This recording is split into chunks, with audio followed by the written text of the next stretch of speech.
이 안디옥 교회의 파송을 받은 이후에 바울은 이 하나님의 생명의 복음을 이방인들에게 전하겠다는 열정을 갖고 신실하게 자신의 사명을 감당해 오고 있습니다. 그리고 이러한 사역 가운데 바울은 그와 함께 하시는 성령의 역사를 정말 여러 번 경험했습니다. 구브로에서는 유대인 거짓 선지자 바예스와 대결에 그로 하여금 어둠이 덮이게 했고, 이고니온에서는 여러 표적과 기사를 행했습니다. 루스드라에서는 걷지 못하는 사람을 걷게 한 일도 있었습니다. 2차 전도 여행이 이제 시작했을 때 성령께서 개입하셔서 아시아에서의 전도를 막으시고 환상 가운데 바울 일행으로 하여금 마게도냐로 건너가게 하셨습니다. 빌립보에서는 귀신 들려 점치는 여종에게 귀신을 쫓아냈고, 이 일로 인해 비록 매맞고 감옥에 갇혔지만 기도하고 찬송하는 가운데 옥문이 열리는 그런 기적도 경험했습니다. 바울은 이처럼 이 전도 여행 가운데 다양한 상황과 환경에서 담대하게 복음을 전했고, 유대인들의 핍박과 이방인들의 조롱과 무관심을 경험했습니다. 여러분, 사도행전을 읽어보시면 박해와 핍박이 일어났을 때 이 일로 인해 낙심하거나 좌절하는 것이 아니라 오뚜기처럼 다시 일어나서 다른 곳으로 이동해 복음을 전하는 것이 바울이 지금까지 했던 사역이었습니다. 그런데 오늘 이 본문의 말씀이 전하는 이야기는 지금까지 있었던 그런 패턴과는 조금 다른 전개를 우리에게 전달하고 있습니다.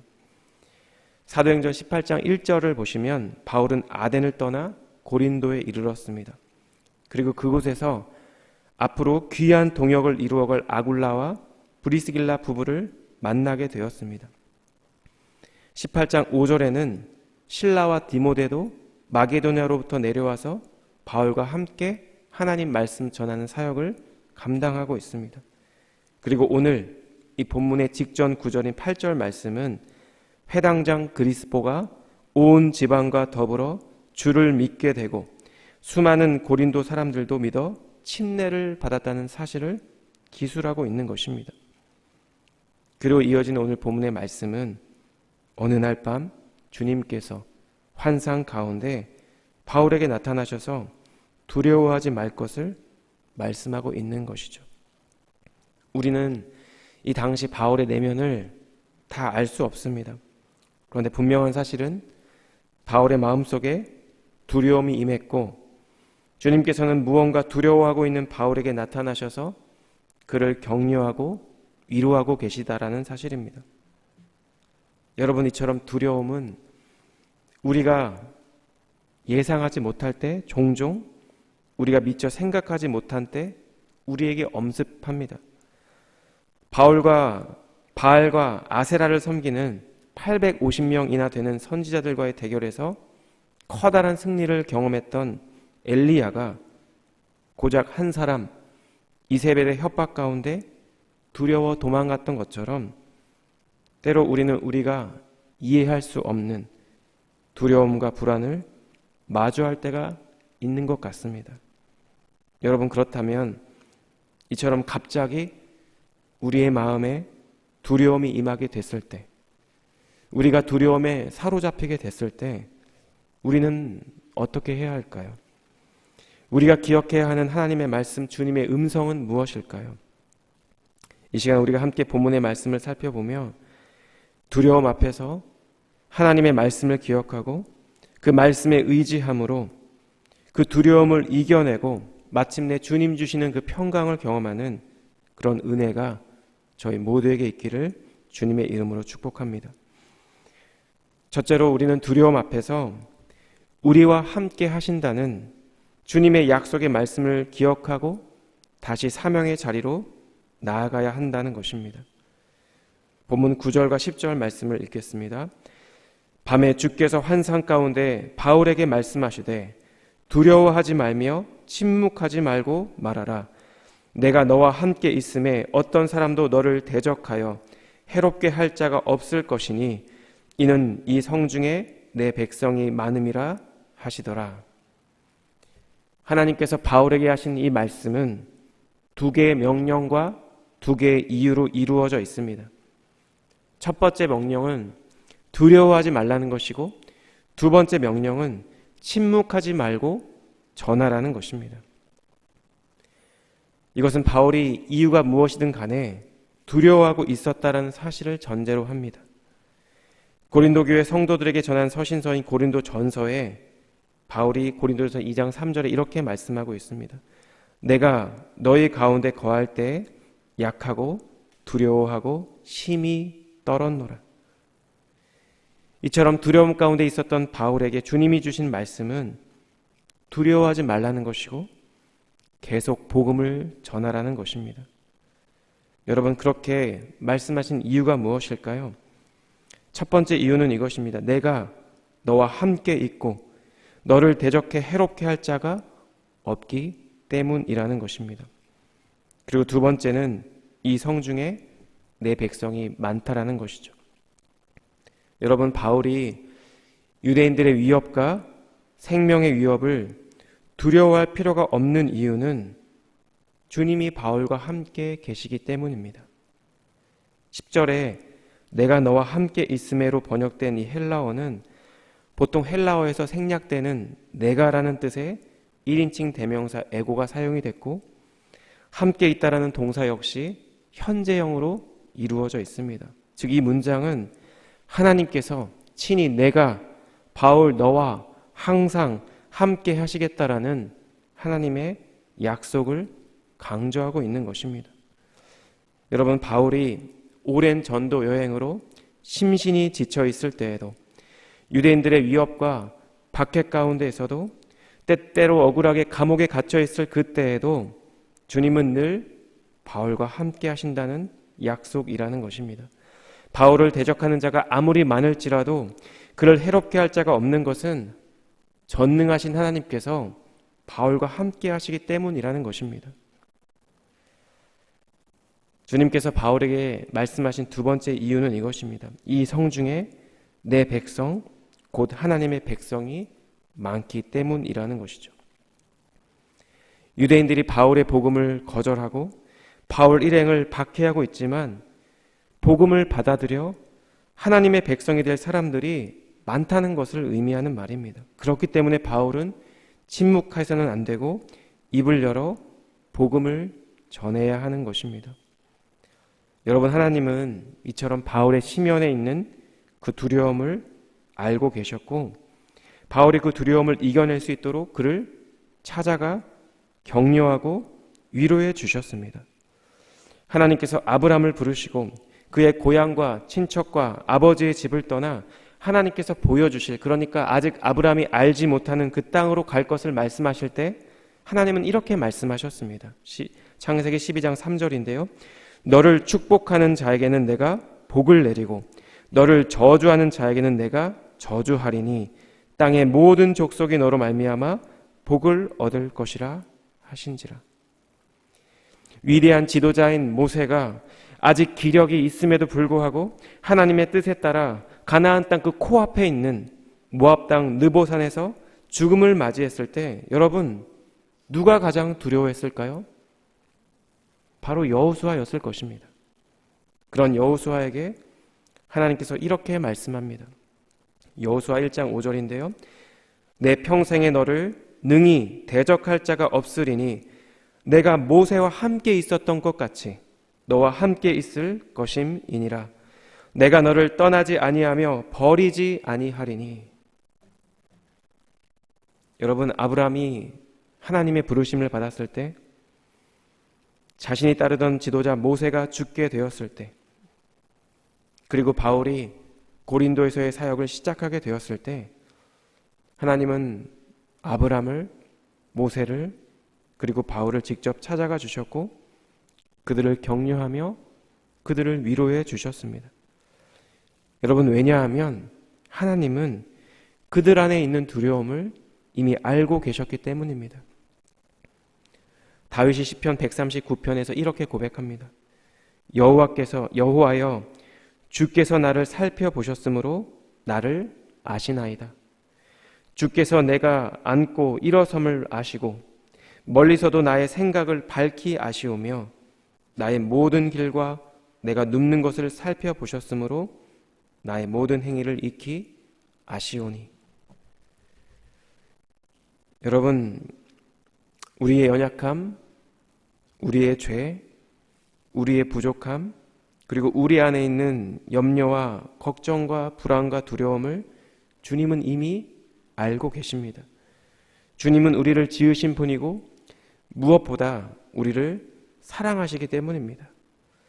우리를 위해 십자가 고난을 당하시고 우리를 위해 대신 죽으신 주님께서 부활하시고 승천하시며 하신 약속이 우리와 함께 하신다는 약속이라는 것을 우리는 잘 알고 있습니다. 내가 너희에게 분부한 모든 것을 가르쳐 지키게 하라. 볼지어다 내가 세상 끝날까지 너희와 항상 함께 있으리라 하시니라. 이 세상 끝날 때까지 너희와 항상 함께 있으리라. 주님의 이 약속의 말씀은 바울에게도 그리고 2000년이 지나 그리스도인으로 그리고 성도로 살아가는 저희에게도 동일한 하나님의 약속의 말씀인 줄 믿습니다. 그렇기에 우리의 삶의 어떠한 상황, 어떠한 자리에서도 우리 안에 두려움과 불안이 엄습해올 그때에도 우리와 항상 함께 하시겠다라는 이 예수님의 약속의 말씀을 기억하며 하루하루 순간마다 주님과 동행하는 은혜가 있기를 주님의 이름으로 축복합니다. 뿐만 아니라 주님께서 우리를 통해, 우리의 입술을 통해 복음이 전해지기를 원하는 한 영혼에게 복음을 전하고 주님의 사랑을 전하는 우리 성도님들의 복된 하루 되시기를 우리 예수님 이름으로 축복합니다. 두 번째로 본문이 전달하는 내용은 이것입니다. 하나님이 약속하신 이 약속의 말씀은 우리의 삶 가운데 실제로 이루어진다라는 것입니다. 주님께서 하신 말씀, 이 약속의 말씀을 붙들고 바울은 성령의 인도하심을 따라 고린도 지역에서 1년 6개월을 머무르는데요. 오늘 본문 11절이 이렇습니다. 1년 6개월을 머물며 그들 가운데 하나님의 말씀을 가르치니라. 그리고 이어지는 12절의 말씀은 우리에게 한 가지 에피소드를 소개합니다. 갈리오라는 사람이 아가야 지방의 총독으로 있을 때 이 유대인들이 바울을 법정 고발한 사건이 발생한 것입니다. 유대인들이 바울을 고발한 혐의는 13절 말씀과 같이 율법을 어기면서 하나님을 경외하라고 사람들을 권한다라는 것입니다. 유대인들은 유일신 야훼를 섬기는 유대교가 로마법에 허용되는 합법적인 종교라고 생각하는 반면 바울이 전파하는 신앙은 로마의 법과 풍속을 벗어난다고 주장하고 있는 것입니다. 바울이 이렇게 법정에서 유대인들의 주장에 대응하려고 할 때 그 재판을 주관하던 갈리오가 바울의 입을 막습니다. 본문 14절과 15절인데요. 바울이 입을 열고자 할 때에 갈리오가 유대인들에게 이르되 너희 유대인들아 만일 이것이 무슨 부정한 일이나 불량한 행동이었으면 내가 너희 말을 들어주는 것이 옳거니와 만일 문제가 언어와 명칭과 너희 법에 관한 것이면 너희가 스스로 처리하라. 나는 이러한 일에 재판장 되기를 원하지 아니하노라 하고.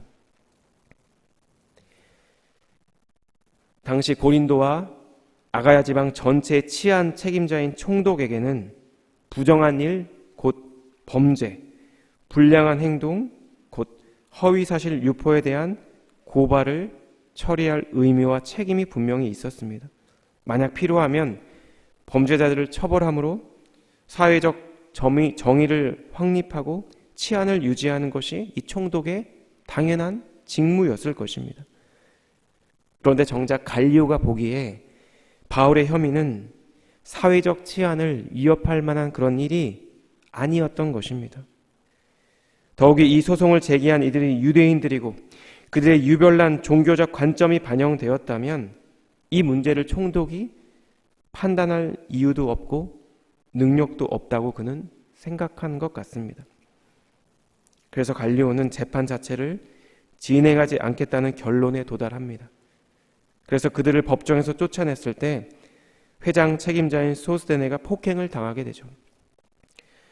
사실 이 사람을 폭행한 이 모든 사람이 누구인지는 명확하지 않습니다.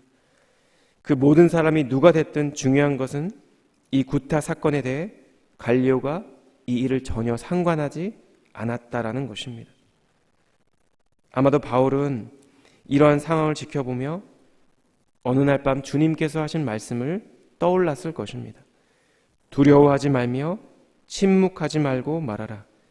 내가 너와 함께 있음에 어떤 사람도 너를 대적하여 해롭게 할 자가 없을 것이니 이는 이 성 중에 내 백성이 많음이라. 하나님은 바울에게 약속하신 대로 그와 함께 계셨고 그를 지켜주셨으며 그의 삶과 사역을 신실하게 인도해 주셨습니다. 멀쩡하게 회사를 다니던 제가 신대원에 가겠다고 부모님께 말씀드렸을 때 저는 제 육신의 부모님의 그 마음을 아마 감히 헤아릴 수 없을 것입니다. 아마도 목회자의 길을 가려는 아들이 대견스러우면서도 여러 가지 인간적인 염려와 걱정이 되셨을 것 같습니다. 이 일이 있고 수년 후에 어머니께서 저희 부부에게 이런 말씀을 해 주셨습니다. 당시 어머니께서 이 일로 고민하며 번민하며 기도하실 때 어느 날 하나님께서 그런 마음을 주셨다고 합니다. 딸아, 너는 나를 전능하신 하나님이라고 고백하면서 왜 내 아들을 나한테 맡기는 것을 두려워하느냐? 아들 내외의 삶이 염려되고 걱정되어 마음을 치며 기도하던 중 주님께서 하신 그 말씀 앞에서 갑자기 자신의 신앙이, 자신의 마음이 너무나 부끄러웠다는 말씀을 하셨습니다. 그리고 너무 감사하게도 그날 이후 제 어머님께서는 그래도 예전보다는 아들의 삶을 하나님께 더 맡겨드리고 의탁하게 되었다고 저에게 말씀해 주신 일이 있었습니다. 여러분, 우리는 종종 우리 눈에 보이는 대로, 우리 귀에 들리는 대로, 그리고 우리의 경험을 토대로 눈앞의 현실을 판단해 버릴 때가 있습니다. 그리고 많은 경우 우리는 주어진 현실 앞에서 먼저 염려하고 걱정하며 불안해하고 두려워합니다. 여러분, 고린도 지역에 이르기 전 바울은 아단에서 전도의 실패를 맛보았습니다.